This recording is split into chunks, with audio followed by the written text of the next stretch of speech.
ভাইয়ের মৃত্যু শোক নিয়ে সিঙ্গাপুরের বিপক্ষে এএফসি এশিয়ান কাপ বাছে মাঠে নামেন মিতুল মার্মা। বারের নিচে বিবর্ণ ছিলেন বাংলাদেশ গোলরক্ষক।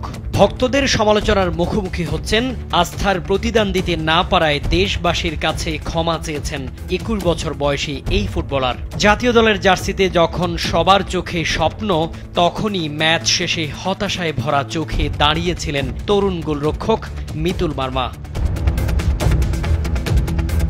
সি গ্রুপের এই হাই ভোল্টেজ ম্যাচে বাংলাদেশের পারফরমেন্স যেমন ছিল হতাশাজনক, তেমনি আলোচনার কেন্দ্রেও উঠে এসেছে মিতুলের দুটি ভুল। ম্যাচের ৪৪তম মিনিটে গোল পোস্ট ছেড়ে বল ফিস্ট করতে গিয়ে বিপদমুক্ত করতে পারেননি তিনি। ওয়ালটন আবারও মিলিয়নিয়ার অফারে ওয়ালটন ফ্রিজ কিনে আপনিও হয়ে যেতে পারেন মিলিয়নিয়ার।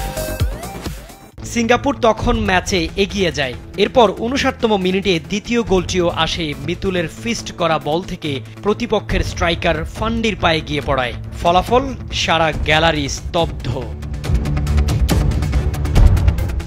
ম্যাচ শেষে ফেসবুকে নিজের অনুভূতি প্রকাশ করে মিতুল লেখেন, ভাইকে হারানোর শোকের মধ্যেও নিজের সর্বোচ্চটা দেওয়ার চেষ্টা করেছি, পারিনি, এজন্য ক্ষমা চাইছি।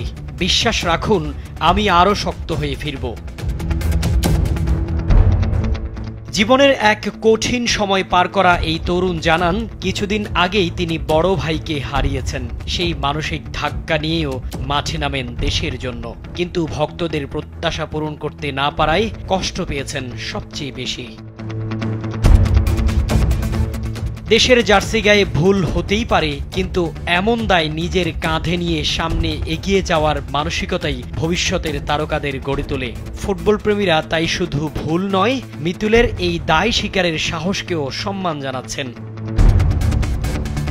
এ কে এম শামীম খান, কালবেলা।